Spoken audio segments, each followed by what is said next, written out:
If you scheme against others, you will dig your own grave. Welcome to the stories of Tera-Ko.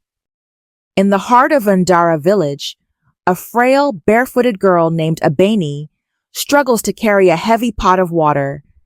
At just 12 years old, she has known nothing but hardship. The sun was setting behind the rolling hills of the village, casting a warm orange glow over the tiny homes and dusty pathways. The village was alive with the sounds of children laughing and women trading goods at the market. But this evening, a strange stillness filled the air. The clouds had begun to gather ominously, and the villagers spoke in hushed tones, sensing something was wrong.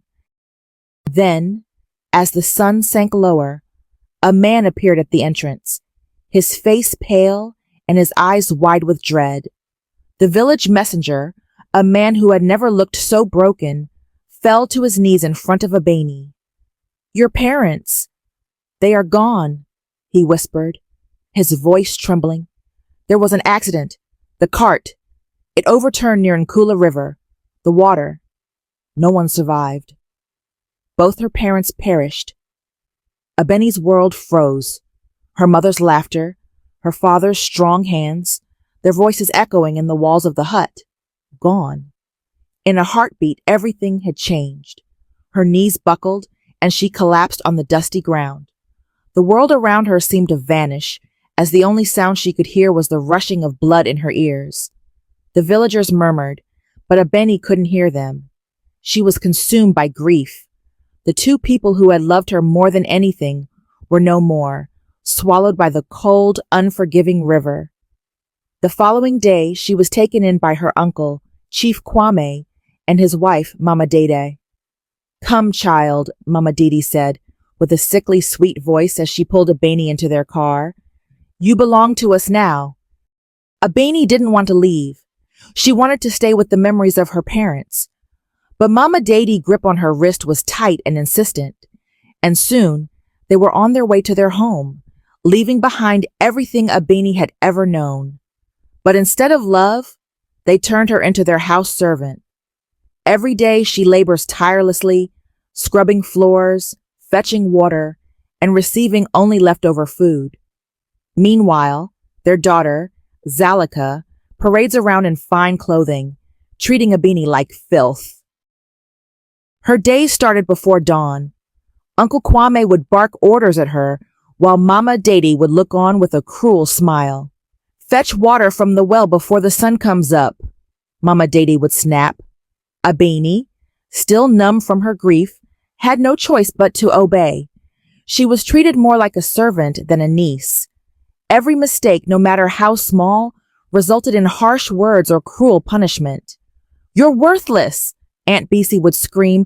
"Lazy girl, do it again." Abeni's heart grew heavy with each passing day. She didn't know why they were treating her this way, but the idea that her life had become a series of cruel tasks weighed on her. One day, as Abeni weeps under the old baobab tree, she whispers, "If only my parents were here. If only I had a chance to escape this misery." She has no idea that fate is about to take a dark and unexpected turn. The worst part was her lack of freedom. The children in the village would walk to school every morning, their bright faces full of excitement for what the day would bring. But Abeni was never allowed to join them. Mama Dede had made it clear, "What's the point of school? You're just a girl and you're lucky to have food on your plate." One night, Abeni finally gathered the courage to ask, "Uncle, Mama Dede, please let me go to school.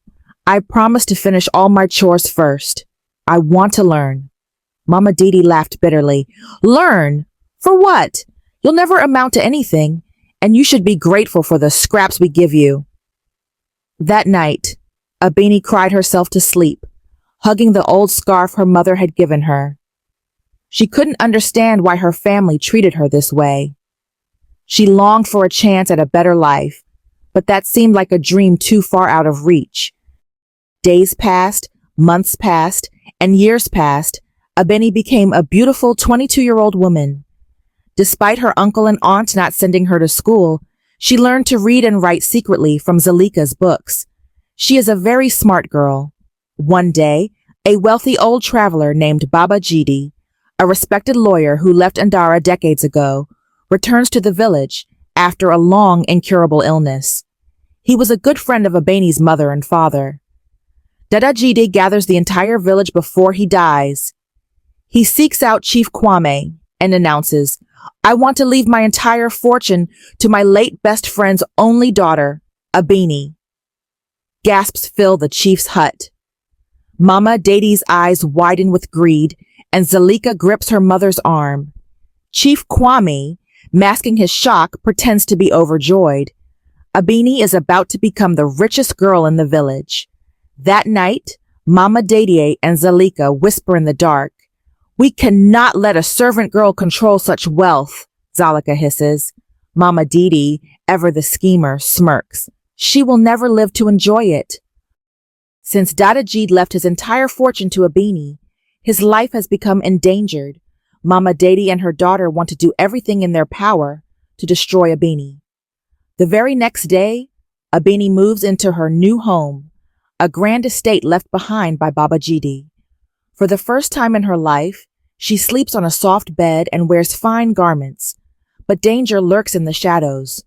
One night, as she prepares to sleep, she hears a faint rustling. A shadow moves swiftly behind her. Before she can react, a cobra is flung onto her bed. Terrified, she jumps away just in time. The snake slithers and disappears, but Abeni knows this was no accident. Mama Didi and her daughter went to the village elder's house to make Abeni sick. They spent all their money to destroy Abeni. Determined to protect herself, she seeks out the village's wise elder, Mama Osi, who gives her a protective charm and say, "Abeni, you are in danger. Be very careful."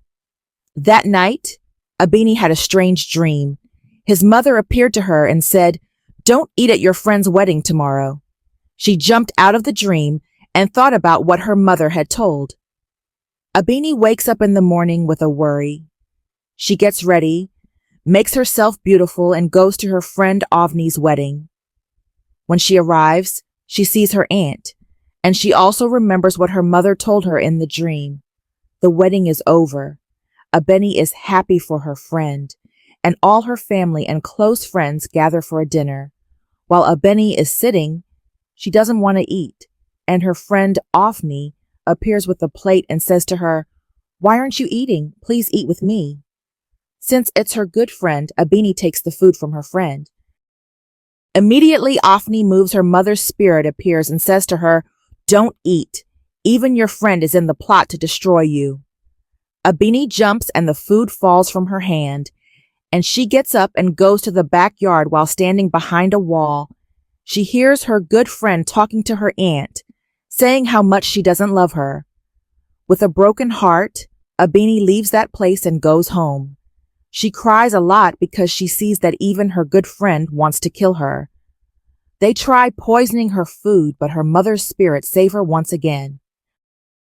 Zalika, growing desperate, whispers to a notorious rogue warrior, Jabari, promising him a share of Abeni's wealth if he helps eliminate the orphan.